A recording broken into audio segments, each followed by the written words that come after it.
merci pour votre fidélité. Merci pour votre régularité. Merci à Moron Djambé, à la réalisation. Là, je vois Kissa Banjolo à l'exploitation. Merci aussi à la Kabong à la coordination. Je crois qu'ils nous suivent en live, hein? J'ose croire. Hein? José Andia. C'est en live? Question. J'aimerais avoir la réponse. Nous remercions très sincèrement tous ceux qui nous suivent. Nous aurons deux rubriques aujourd'hui, sujet du jour et la rubrique diététique. Mais avant cette rubrique diététique, je vais d'abord saluer les gens qui ont travaillé, qui ont baptisé cette émission Génie Congo. Nous devons manifester cette reconnaissance à leur égard. C'est bel et bien M. Nabi Okito, le coordonnateur des enfants des martyrs. Bonjour M. Nabi Okito. Bonjour, Dodo Montiri. Génie Congo. Génie Congo, c'est les sources. L'inspiration est à Palabino. Et Zali Otoloba, espace d'inspiration vers les horizons. Ah ouais, espace. Et Zali espace. Il y a génie vers les horizons. C'est ici on va parler de tout ce qui est de l'intelligence. L'intelligence. Aux Amayeli, Yaka. Bande on a vu sur Basali Malcalvin. Espace en route. Je vais vous expliquer aux Congolais. Ah ouais. Et à plus, vaccin de Rosoyabiso Congolais quand? Pour tout le monde, et j'aurais souhaité que non, bande quoi on a l'érosion. Et c'est pas quoi remplacer Mouyembi. Pour Mouyembi, à sa forme, dans ma camboya. Et Ebola. Il faut qu'on se dise la vérité. Makamba Covid, Mouyemba Kokité. Non mais, tout peut attendre. Non, tant et c'est liquide. Ndeko Bayewa n'a pas sa responsabilité à Makamba Covid. Ils vont résoudre beaucoup de problèmes. Donc il sera toujours sous commandement à Mouyembe. Les choses ne vont pas résoudre. Comme a déploré l'autre là. Mouyangi et ceci de suite malgré hémorroïde, mais quand même il a quelque chose à lui qu'on ne peut pas critiquer des choses comme ça. Voilà, on va revenir. Rubrique diététique, on va revenir sur après pour le sujet du jour avec Nabi Okito et tous les autres invités qui sont avec nous. C'est parti. Docteur Athanase.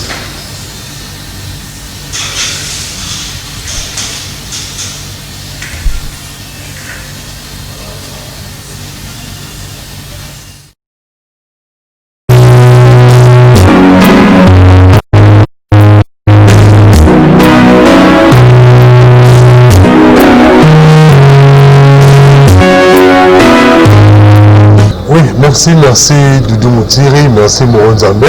La rubrique la biso ya nutrition, parce que la rubrique est pas ça avantage, non des avantages il y a d'autres liens car vous avez ça déjà. Et c'est Abino Athanase Luzolo Kabemba. Tu as appelé son beauté. J'espère la fois passée tourner qu'on le dit comme aubergine. Tu parlais qui à long, mais pas à large sur l'aubergine. Alors parce que à long et à large. Alors tu m'as dit que tu vas développer aubergine, mais j'ai vu ma réaction, tu vas poser la question sur aubergine. Aubergine, j'espère ceux qui nous avons soumis en retour de l'illustration, on va dire aubergine c'est un mauve, qu'on confondre solo tena aubergine. Alors quelqu'un m'a fait poser une question, est-ce qu'on va croire qu'on y a pour souper aubergine? Parce que pour lui, à moins qu'il y ait un soit c'est ça au moins là.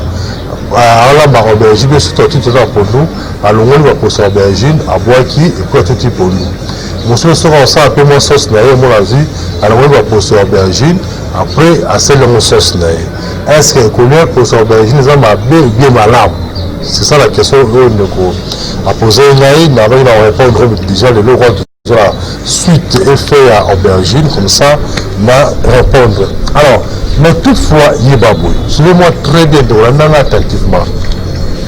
On a dit, tant que tu aubergine, d'abord, Azal, José, il y a qu'au réguler, voilà. Il y a qu'au réguler Makila. Tu vois aussi, Azal, anti dans mon code très efficace, donc Azal, antioxydant. Et puis, tu vois aussi que l'aubergine, pour la peau, non tout sur question pour ya aubergine non pour sur aubergine quand on dit aubergine au quartier pour soi là on va boire caca normalement au coquille qu'on boit caca monter pourquoi parce que les la terme normal de boire la solution venir saponine voilà alors pour sur aubergine ils ont contenir saponine alors saponine ils ont élément soit élément chimique où ils ont la carte il y a pour sur aubergine on doit faciliter d'abord un transport de nutriments vers le cerveau et vous savez il n'a pas expliqué tout est sur la vie pluricellulaire hein donc tout dépend de la cellule pour mon bien pour le monde pour le canal pour bouger de bon nous se dépendre de la cellule alors maintenant saponine bah substance aux la carte il y a post aubergine tout bien saponine mais à jouer rôle il y a quoi mener donc il y a comme ma nutriments il y a comme ma locaux c'est la vitamine vers la cellule cérébrale on peut que tu comprends bien tu vas expliquer mon cas c'est encore la bon je vais citer un exemple juste un exemple nous sommes dans la zone là et à grâce exemple là asthénie sexuelle on a tout constaté on dit que cerveau na on commande à désir sexuel c'est non en fait cerveau donc transit voilà plus souvent vraie explication donc transit voilà aliment on a quoi alimenter cerveau pour que ça que non tellement moi si était au mal ya mutu mingi msusu c'est kufa mais mon ami là donc comprendre que rata mon moi si boyer là on va remonter donc c'est ça un peu maintenant aubergine pour aubergine dans jusqu'au rôle il y a comme même babiloko ba nutriments vers le cerveau cérébral vous savez même pour la cocanissa même pas au canissa oh non est-ce que lobby na uta ki wenji lobby na okende wenji tout ça c'est il faut cerveau na ezala bien alimenté comprendre donc maintenant pour s'organiser je vais remettre les nutriments vers le cerveau et puis elles ont augmenté aussi le flux sanguin dans le niveau Akila bon dans un cas là l'état de l'automne dans le côté de papa quand on parle de flux sanguin on dit makila pour faire que mon tout est bien alimenté dans makila si on a la carence d'alimentation makila au moins la chose de tout passer soit on vertige soit on a bien donc partie de son moteur sera bien en colérique or pour aubergine de permettre qu'augmenter flux sanguin qu'augmenter la kila en fait c'est difficile mais qu'on sait que ma kila elle est bien au niveau il y a cerveau alors toujours pour aubergine on ne néglige pas il y a pas de recommandé aussi pour la bateau va souffrir ma rétention à inflammation quand je parle inflammation on a une exemple mon tout ça ali sera subi quand mon quai au moins 4 minutes au moins avoir sur mon quai ça vous pose sur le sous ça veut dire que à quoi qu'on subi ma monter mais ça va subir mais ça reste subir quand elle moi avant de monter à quoi qui sous suba nous sous personne qui suba à où mais pas suba alors maintenant pour aubergine je rappelle aussi rôle il y a qu'augmenter la diurétique il y a qu'augmenter ça ouverture il y a vessie pour que tout en suba très bien comment c'est pas que pour aubergine azali na saponine alors aubergine peut être très bien pour le problème de la graisse on m'a dit mon plat mais au moins on se montre voilà Bruno va tailler pour ça bien patron alors c'est le moment c'est quoi et comment quitter la mot seulement à partir de aubergine parce que le premier chose à faire masala moi je me la trop de masala soit avec la masala mais au moins ils sont mis masala full la masala là des gonfles rappel du boum alors c'est quoi seulement aubergine pour ça système dans le constitution comment coquille quitter le monde quand à niveau aubergine et puis deuxième comment on dit on a l'expression mais tout ça là rappelle de moi quand on s'est l'émission on a comment peut le livre bon qui maman tu comprends bien non la comment le livre la comment et ça là bas là trois bien quatre sortes de livres la comment premier livre la comment ça alimentation et les plantes appropriées pour résoudre les troubles sexuels et la stérilité. Donc, ce livre va soigner tout ce qui est lié à troubles sexuels, tout ce qui est lié à la stérilité, comment le livre au maison là, sur la cabinet dans l'ail aux oiseaux. Et on a comment le livre sur la ligne découvrant une vie saine. Quoi, si vous allez là-bas, ils ont la bleu rebelle, ils ont la première partie de ça, comment on se rend maladie à partir de bleu tout le cas. Deuxième partie, comment on se dit à partir de la plante, et puis troisième partie, comment ce qu'on est le cookie qu'on fabrique des produits. Et voilà ça, c'est la mission chose qui comment on soigner la maladie tout y avoir respiratoire. Vous savez, j'ai toujours dit, et pour la côté caté ça l'effort de la connaissance des produits naturels et vous souvenez ma casse. Mais pour la connaissance, c'est non, maintenant aussi non. Écoutez, pour continuer, c'est vrai que la salade, si on a des alliés pour tant on met traiter l'infection pulmonaire, ma fatigue générale, ma combattir, ma mort de tête, ma asthénie sexuelle, nous mettons en mélange multiplier spermatozoïdes, donc volume sperme, ma mobilité ils ont multiplié. Nous remettons par famille, c'est très bien pour le papa, tout comme pour le maman. Nous sommes de retour au Kemba, nous avons un cœur. Alors, mais tu veux pour ça, c'est habitué, pour ça, un livre, on vous a dit que quelqu'un qui a les oscillateurs, le cabinet là, on les a mis la tête, il y a carrefour des jeunes, mais aussi Katena Pongabi. Au cours du carrefour des jeunes, au matin étage, premier étage, et puis première porte, on va dire que on peut recevoir la route, soit pour ça, un livre ensemble, c'est habitué, bien dans la bonne traitement, dans la nouvelle traitement. Nous avons fait une émission à 081 81 14 3 6 5. On va bien attendre une émission. On va bonjour pour Fatanas et après il tombe à casse.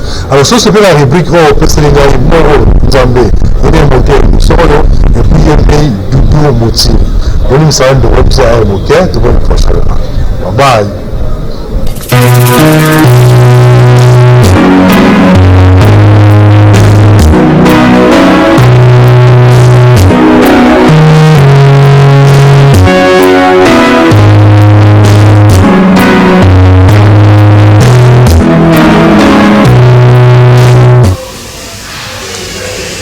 Merci beaucoup, docteur Athanase. Merci pour votre apport.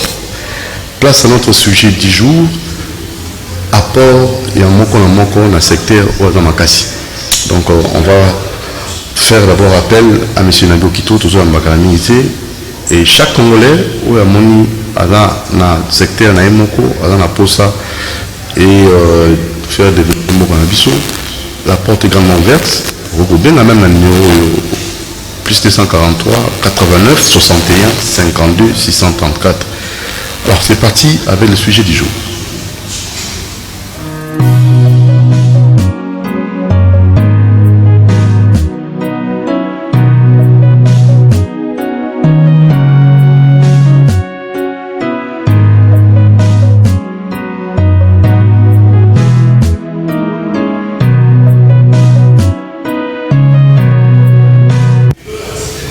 Voilà, Génie Congo, Génie Toambilelo, Nabio Kito, Moninga Léon Manager, grand petit frère, mais Léon Manager, voiture sans moteur, depuis Canada, donc les États-Unis, na Bruxelles, toujours c'est là. Télélo, à bonne année, Léon Manager, voiture sans moteur, Talagaka, Wana Molokai. Madame Dodo Mutire, c'est ça, madame. Les lona yo longo toujours est accepté na likambo au Italie ba apport la chef coutumier pour le développement beaucoup. Oui. Ezali esengo makasi pour tolo bela. Vous allez coordonnateur. On a coordinateur Bana Martyr au sein de l'ANATC. Association Branche ya Bana Martyr au sein de l'ANATC. Association nationale des autorités traditionnelles d'Iko. Et hier, vous avez reçu Maître Loulou, où il avait éclairci, éclairé l'opinion dans le Cambo Oyo, Bino, chef coutumier, pour nous appeler Moko, dans Katina Bango, Bokani Saka. Charte il y a 1886, et comment le sol et le sous-sol appartient à l'État. Bino Loulou a posé la Kundia Mabele, sur le chef coutumier, Nazar Mabele Langai. Bino Bota la Zamba, Mabele est à l'État. Et on a une émission, on va réagir dans ma caméra avant de continuer le sujet. Ah oui, Maître Loulou, ami de l'élite, ami de tout le temps, on a dit Makasi, Maître Loulou, Nganga Mayele, Azali Moko, ya biso équipe ya Génie Congo, il sali Génie Congo, il est cofondateur à Génie Congo. Et c'est parmi notre côté Makasina émission. Très bien. Ah ouais. Maître Azakina domaine ceux qui vous avez suivi bien, Maître Loulou, c'est quelqu'un qui maîtrise matière naïe bien. Dans le domaine naïe. Donc côté naïe a explicité bien. N'est-ce pas chef coutumier? Jusqu'à présent, ceux qui bosa qui dit banakolala, l'été botola bino mabele, pour bosa beletri. Mabele commandé, il y a l'État. Chef coutumier à mabele. C'est ce que M. Loulou a réveillé la conscience. Il y a un chef coutumier. Pour un conflit foncier. Ba conflit bango bakokanisa mabeleza bango mabeleza ba chef coutumier na ba fausse ba titre foncier wana te to koma na ngona te. OK. D'abord au départ, parce que Maître Loulou a expliqué bien, en tout cas très bien, je n'ai rien à commenter là-dedans. OK. Na matière naie 100% en a raison. Mais na kati wana itake mwana mboka aloba jour moko na plateau awa alobi chef coutumier so ibalingi baya to kosalisa ba siko na kati wana Maître Loulou soko tali bien mabele eza ya ba chef coutumier eza ya l'État. Est-ce qu'on peut applaudir ça? Est-ce que ça bien? Question ya wana siko yé état que juriste place nini akoki ko sauver ba chef coutumier. La réflexion est bandawana parce qu'ils ont maîtrisé matière, mais siko comment il peut aider les chefs coutumiers parce qu'il y a zamo qu'on a biso ngape na chef coutumier te mais na presse na ndi mwana 100% du père et mère mwana ya chef coutumier pour trouver chez moi. C'est moi di manjanyanga la do kitasa donc longalo mbola poto c'est moi. Chef coutumier, les grands chefs coutumiers, Kolo Mabele. Le taille fait pas ma maman, je suis aussi descendant de Lofanyeke Tsoket, le père de Ngandu Kisas. Donc, Tolo Babo. Oyebi mwana soki atangi mingi otangi oyebi mingi koleka papa na science maîtrisée na lupango ya papa na yo oyeke no lupango oyo papa yo lokola otanga mingi te nga natangi mingi eza lisusu ya yo te eza yanga ozo comprendre masolo tolobela lelo na miniti oyo na Congo makambo ya bachef coutumier eza nde bongo. Le pango à papa non. Pour tangi mingi koleka papa na oyeke papa tu dois se mettre dehors. Ngasi qu'on a un docteur en droit. La parcelle maintenant m'appartient. Yo tangati. C'est ce que Maître Loulou a dit. Non mais par rapport au contexte, oui, texte et à t-shirt ce qu'il a expliqué, c'est ça. La beleza l'État. eza l'état. Nous la chef petit bobo ikato. Boyango eza l'état. L'état c'est locataire. Faut dire le mot à sa place. Locataire même. Locataire est la chef petit. La colomabile. L'État c'est locataire de la terre congolaise. Pour Mibeko baché, la loi. Mibeko wana ezali Mibeko et Salama na conflit qui s'est tendu entre Mbushima et Nakananga. Les conflits de terre sur le problème de miniers, ainsi de suite, tout est une histoire. Débat, alors c'est M. Kalonji, Moulope, Pascal Gaga sauvegardé le minerai, espace minéral, né après sa loi. Loi Bakajika, il y a Bakajika. C'est que loi on peut abroger à côté. Avant l'État Isala, qui était le propriétaire de la terre? Les propriétaires terriens. Ce sont des choses coutumières. Parce que l'État est le bio-moana. Papa qui non c'est pourquoi on a des problèmes maintenant au Congo.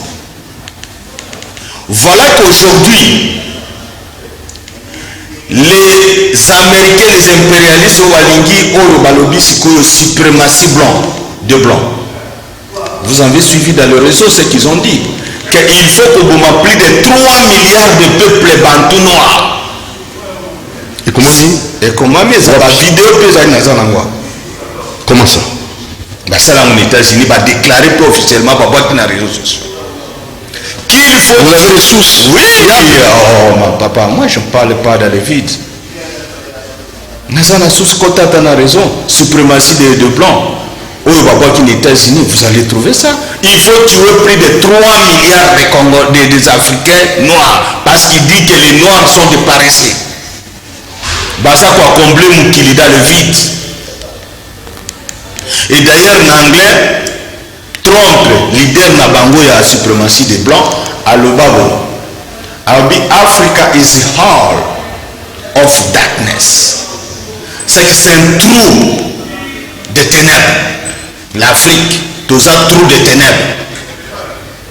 Ce qu'on a partisan vidéo, il faut tuer au moins plus de 3 milliards de peuples noirs. Ils sont des paresseux. Je pense que biso tofana na moi moké na baboka poto na ba pays évolués, ba pays organisés. Chaque fois quand on arrive au bateau na biso mutuna oyo. Where you come from? I'm come from Congo DRC. Ba mutune zakani. Pourquoi vous quittez dans un pays cher comme le vôtre, un pays riche, oyo kosala nini awa?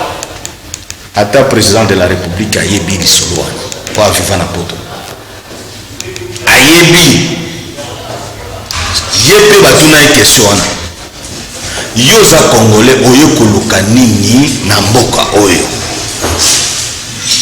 Ça veut dire que non biso banois balobaka boy partout il y a les têtes noires. Partout là il y a les têtes noires, il n'y a pas d'évolution. Partout il y a les têtes noires. Développement zakate. Est-ce que biso bafricain pour ndi meloko wana? Bilo wana nde kotina biso maintenant lelo. Tout réfléchir plus.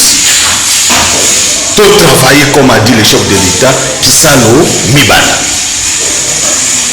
Kisalo Mibanda parce qu'on a besoin. Lelo, la réveil oyo vague oyo ye. Le réveil? Vague oyo ye ya réveil à conscience nationale. Oui. Et continuer. Je comprends. Et continuer na ba facteur nyons. To négliger ta facteur moroté.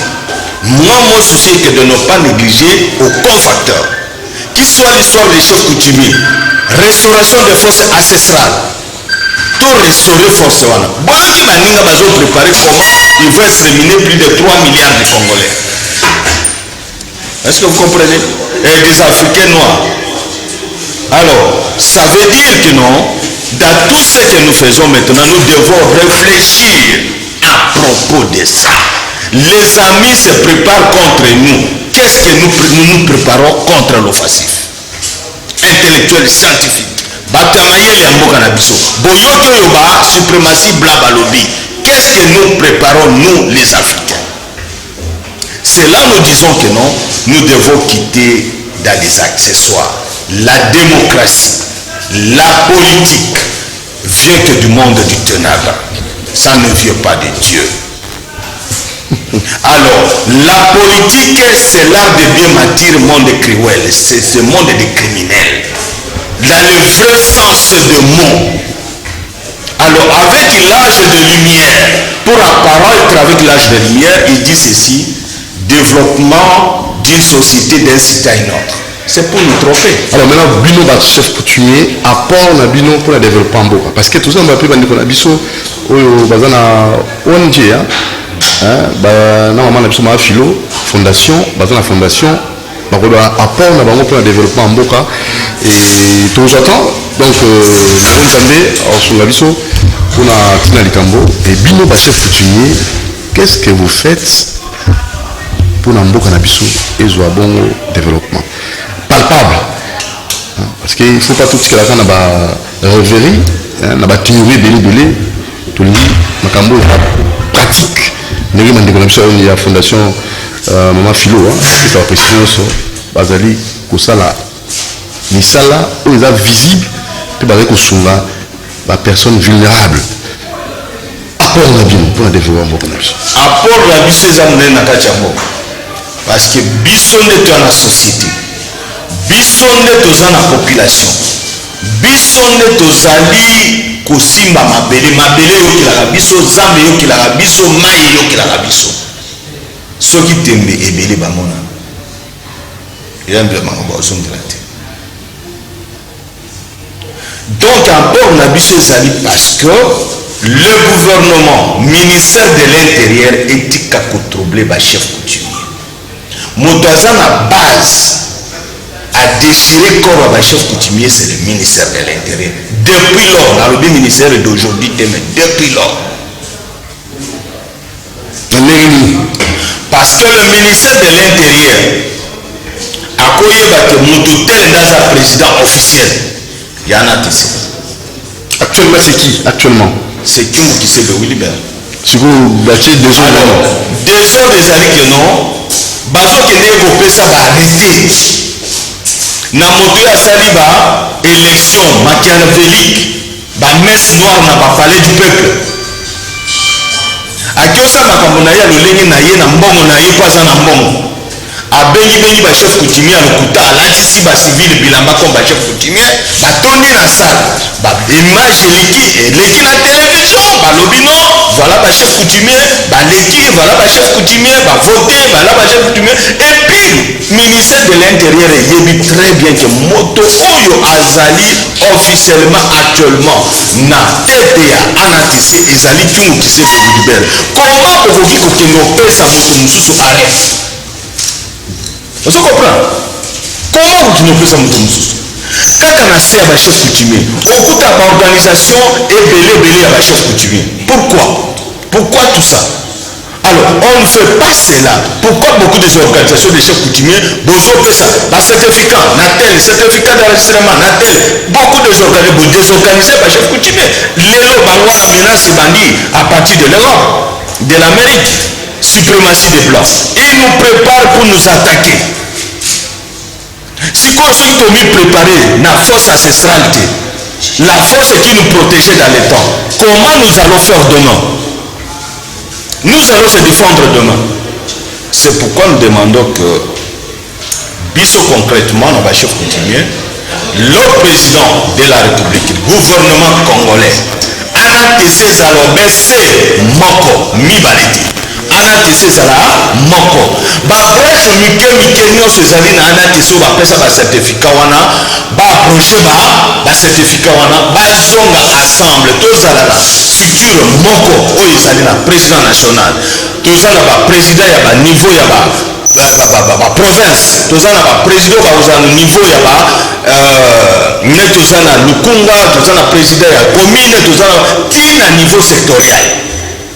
Voilà comment tu poses la force au gouvernement pour le développement. Parce qu'il faut payer un ATC et bima dans l'ordinaire comme association des chefs coutumiers. Il faut ebima anatc ezala association te, mais anatc ezala institution comme tout autre. Comment expliquer na kati ya mboka bino tu boye ba église baye politique ye l'état baye aza mwana ya ba chef coutumier bino nyonso boza na ba institution même awa lobi ya kolenga koyawa bango eza lelo institution. Mais comment expliquer que non ba chef coutumier batika kaka association asbel, ça n'a pas de sens. Et pour finir, pour moi nasengi que le président lui-même ayambana mutungu kisebo Wilibert tozana mingi ya koyamba ya koyebisa ye. Nous sommes tous assis président de la République, ça fait 2 ans. Maman Philo yo ya wa tozo au moins 2 ans na plateau oyo pour soutenir le président de la République, ba maître Loulou, ba Benjamin Kawanga, ba monani ba betaye na maman Mabunda na palais du peuple pour na marche na ye ya koloba vous devez partir. Vous savez comment il a eu bateau, la sécurité, la sécurité pas du peuple. C'est pas vraiment Abunda comme ça. Bino bolingara pour freiner makambo. Le bas clair, mabini ya mais batuna ye section na ye. Po balandaka na TV azaka contre bango. Yango batindika ki po balobi aza motaï de presse. Oh, il n'est même pas de leader. Même moi je ne suis pas de leader de presse, mais je soutiens parce que la Bible et les institutions me disent de soutenir les institutions établies. Merci beaucoup Nabi Okito, président ya Banaba Martyr, coordonnateur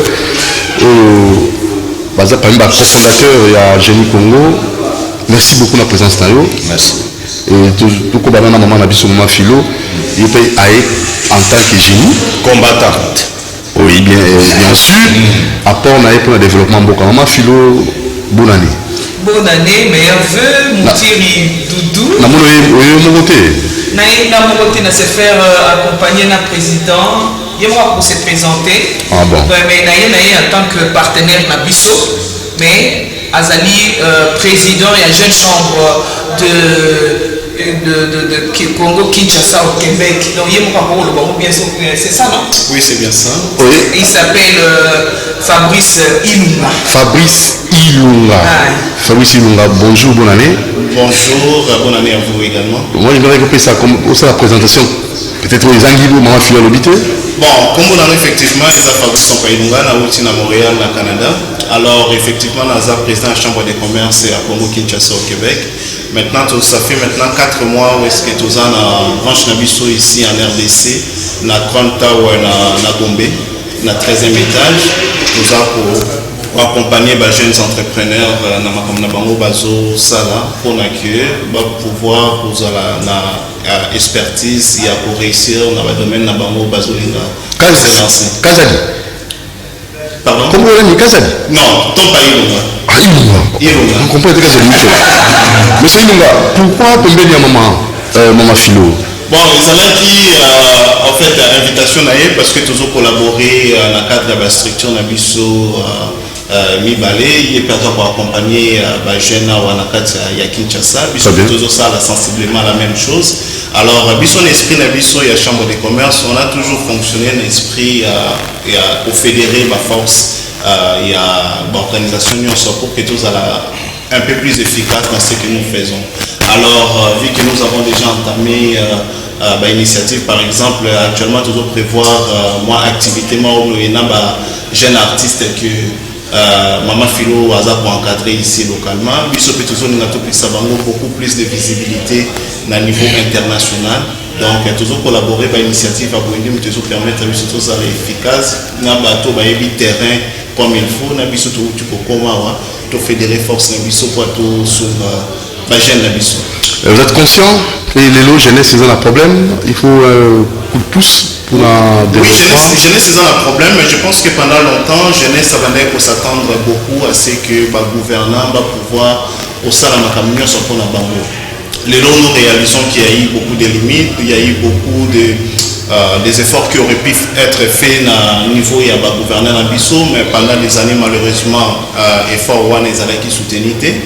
Les lots tous au monde a un changement à niveau, il y a des institutions, la volonté réelle pour permettre à les Congolais d'améliorer le niveau de vie dans Bango. Alors, Bissau va structure dans Bissau qui sont apolitiques, tozakoya tozakosunga na ndenge tokoki mpona kopermettre bango base développer bazwa d'abord conscience que avenir na bango eza d'abord na maboko na bango moko. Il faut pas nécessairement compter que sur les gouvernements mpona bakréer bino bamosala na mayele na bino vous êtes en mesure ya kocréer du business où ils ont pour permettre à bien vivre et pour faire vivre la famille na bino. Mais qu'on soit crédit comment? Parce que les jeunes, ça c'est bien, bah jeunes, bah on va crédit, en fait, pose problème. Ça aussi, c'est ça en fait, où est-ce que Bissot nous a apporté un plus-value comme structure na jeunesse na Bissot, parce que na autour de la Bissot structure na Bissot dans un premier temps ça a d'abord enregistré na niveau à Québec, donc nous avons des relations de l'autre côté, des gens qui ont de l'argent, qui cherchent à investir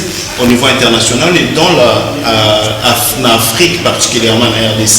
Mais pour ça, il y a besoin de garantie, il y a une structure oyo bayebi baza pour s'impliquer sur place localement, baza pour connecter na jeunes entrepreneurs ici. Et comme ça, ils ont fait confiance dans les jeunes chambres de commerce à Québec, ils sont sur place ici en RDC et qui vont soutenir l'initiative aux jeunes bazanango. Ils ont permettre que le financement y a beaucoup plus rapidement et de façon plus sereine envers l'entrepreneur. Donc, donc toujours ça donc liaison entre l'entrepreneur bazanango, tu as eu un projet na bango et puis bateau investir à l'international, toujours ça la prendre à bango. Très bien. Toujours Madame Philo, Fondation Nayo, apport. Ah, il y a génie Congo. Ah, il y a débatté. Donc, nous sommes à débat, c'est ailleurs. Hein, ok? Ailleurs, c'est avant moi. Ici, vous venez avec votre expertise, votre expérience pour faire décoller, pour faire redécoller la RD Congo. Alors, Fondation Nayo Congo. Bah, je change un tout petit peu, rectificatif. Et la ONG? ONG. Ok, comment la ONG, Femmes Formidables. Femmes Formidables. Et ASBEL, les amis de Philomène Toulola. Très bien. Donc j'ai deux structures. Maintenant, donc Awa, na Yemi Dimingi, na Kolakisa, c'est que nous pouvons autosalaka par rapport à une émission et lobby, génie créateur. Génie Congo. Tout ça pour encadrer ma jeune depuis très longtemps, depuis 2012. L'ASBEL, les amis de Philo, ils ont coexisté. L'ASBEL Philo, tout là existé tant que jeune, qui maman, aux alaki na ba maman, to bandaki na se na ba maman. Tozoko la kisabango, tozoko conscientiser bango, ti, ba maman ba adhérer na vision. En tout cas, toye kokoma ONG munene. Toquer devant l'État, donc il faut faire cette mikanda parce que Tolingi peut dire que tout ça là vraiment officiel. L'État a dit qu'il bat. Bah il va t'aligner tout ça. Bah moni que tout ça dans le bureau, bah moni que tout ça dit sérieux. Après c'est ce mikanda na biso ya F92, to zuiti malembe, to keiti, to zui au babé avis favorable na ministère ya genre donc signé par Chantal Saf. On a comme on a que Moussa tozo sala et c'est petit bato mboka. Tovandi to beti porte na budget ya l'État. Ba kotisi ONG na so na budget de l'État nde. Et ça dit le mot esero. Ya kokota na budget. C'est possible. Vraiment, il y a autre question. Ah, c'est grave ça. Votre c'est impossible. Et c'est possible mais bon ça la sérieux. Bon ça la sérieux na makambo so sala.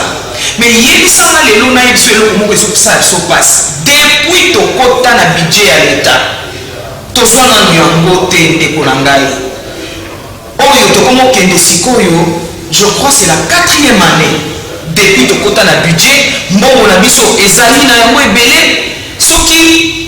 budget tombé si est-ce qu'ils sont en caisse à l'État? Est-ce qu'ils ont la prévision?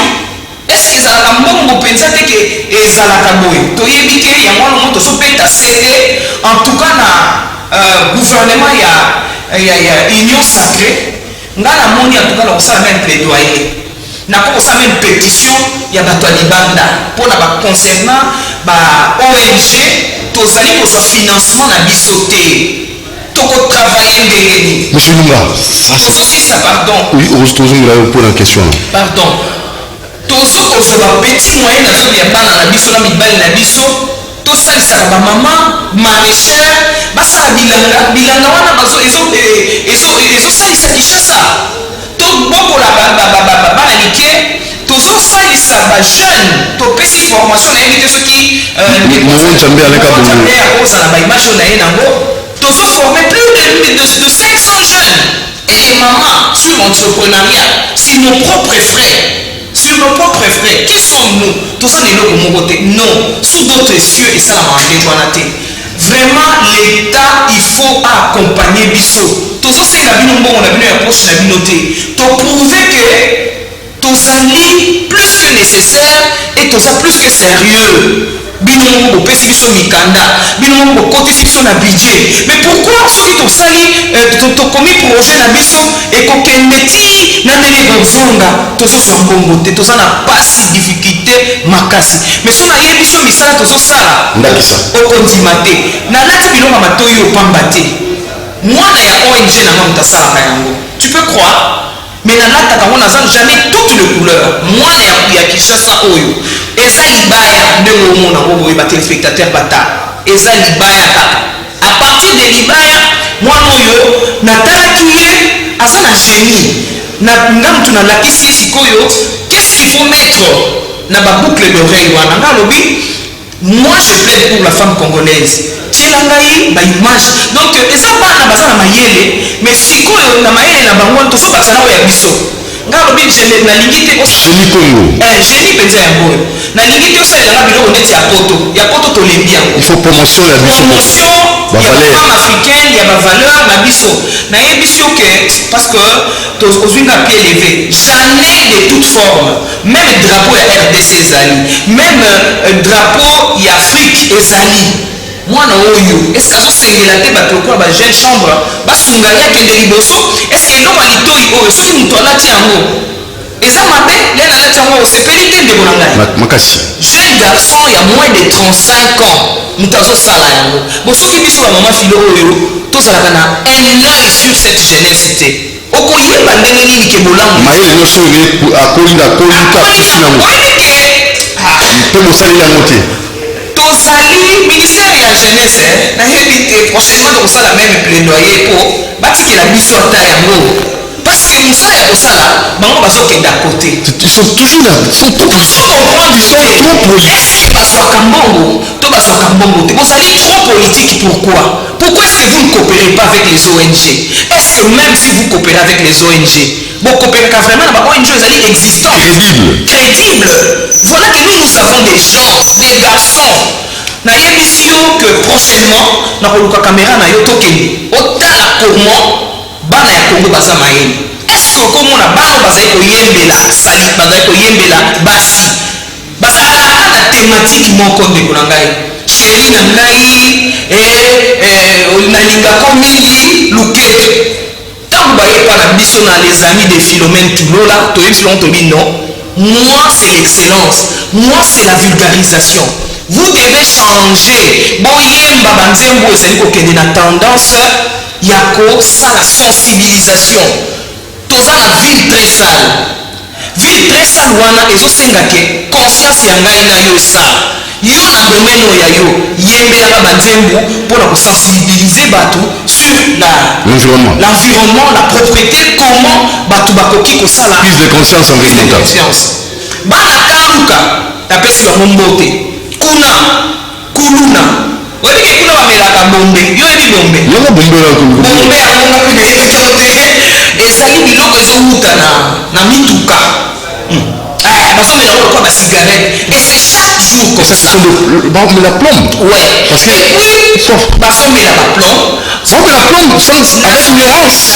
avec ignorance en dehors de ça c'est grave ezali na babisika bazoteka babiloko wana ya basododo bana bazomela sododo na bombe basangisi ça c'est la mort basangisi alors jeunesse wana ekosala mosala ndenge nini alors tozo kosala sensibilisation boyemba banzembo oyo elingi elakisa bajeune wana ke bombe eza mabe boyemba banzembo ezoloba ke botika komela makaya eza mabe botika kozwa bazemi na age ya mineur papa tokei meme tosali ti baconcert mais nga naza na mbongo te mpona nini bakosunga biso ba ONG oyo te naza na mbongo te donc bundana soki nazwi mo 100 dollars olie nasomba lipapa nazokutuna basapatu susu te ya malonga mais mutuka mpe ezwi problème mutuka ezwi problème naye na moto nayebi ngai mwasi monene bofola mata na moto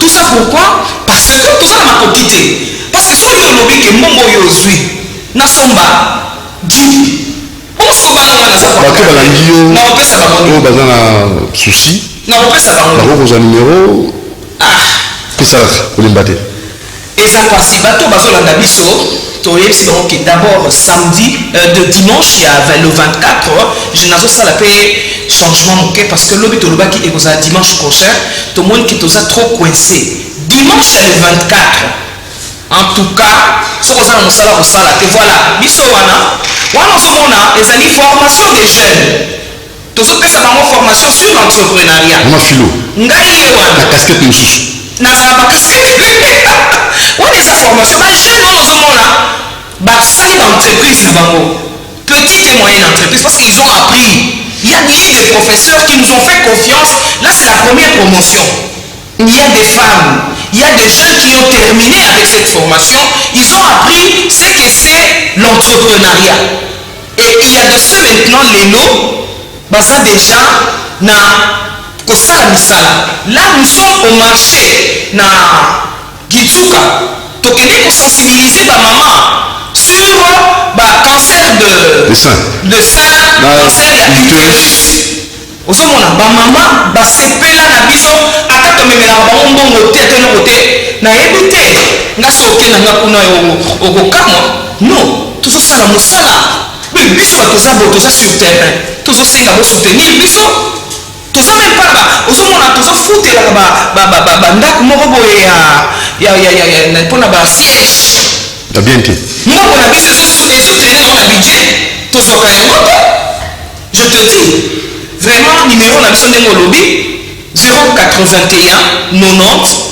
52 451 081 90 52 451 siège na biso eza na Kitsuka na Mimosa jusqu'à preuve du contraire tokomi na Ngilima numéro 8 alors pour finir na presque enfin mpona kosilisa tosengi bapartenaire bosunga biso boya bajeune oyo bazali na makambo ya kitoko ya kosala omoni ke batia kokate benga na numéro topesi donc ata oyo baza na misala te mais baza na mwa mayele non oyebi nzambe aza mayele apesa motu nyonso te mosala nzambe aza mayele ata yo kanisi koza mosala te biso todécouvroaka oyebi ke todécouvre mwana moko asalaka badessin namoni ka moto mosusu nga nazosala na réunion ye azodesine azwi papier alakisi nga boye elongi na ngai ngabi toi tu es un artiste nalingi sikoyo sala historique moko na badessin na yo wana oyebi kasaleli nga historique nga atuki nga nasala na nga bisali yanga jamai ya kabundu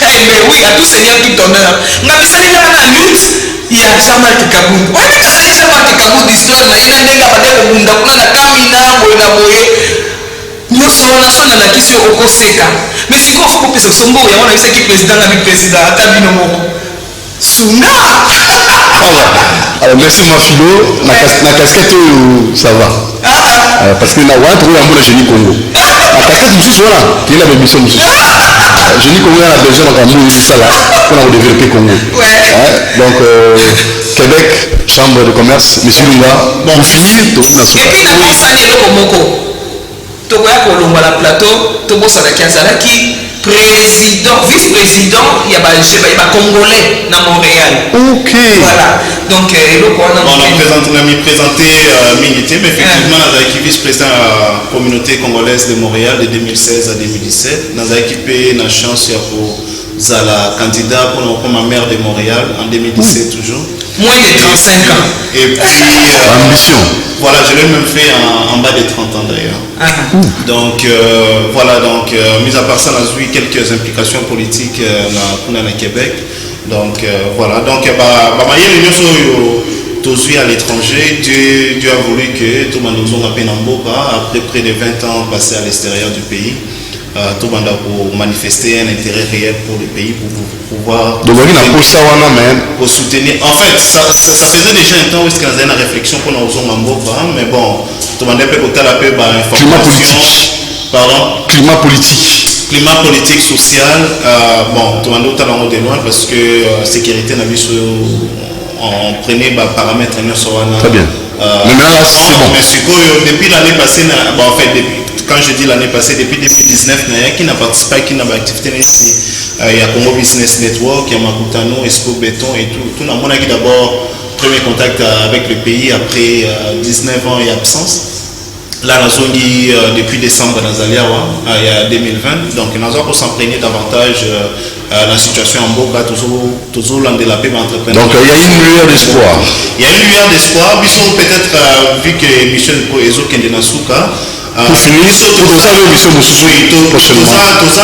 un intérêt réel pour soutenir la jeunesse. Et là, tout ça, c'est auprès nous, au contraire, par exemple, dans le ministère de la jeunesse, bon, tout ça déjà dans la relation, à gauche, à droite, toujours participer dans l'activité. Il y a déjà échangé sur ça la main, mais il y a plus de soutien encore davantage, et surtout en matière financière, pour nous permettre d'offrir ma formation gratuitement à nos membres d'Abisso. Et la jeunesse congolaise a du talent. Il faut tout simplement que toujours Abisso va structure toujours pour accompagner Bango moins moyen pour pouvoir aider Bango à se développer. Merci monsieur Nunga, merci maman Philo, les amis des Philo, merci Nabi Okito, Bajeni, Toambilelo pour l'intérêt de notre pays, Baza pour militer pour Mboka et Liboso. Batanding nous on pose un plateau où plateau il y a génie. À la prochaine occasion, appelez si vous voulez avoir des précisions, même après l'émission, on a plus de 140.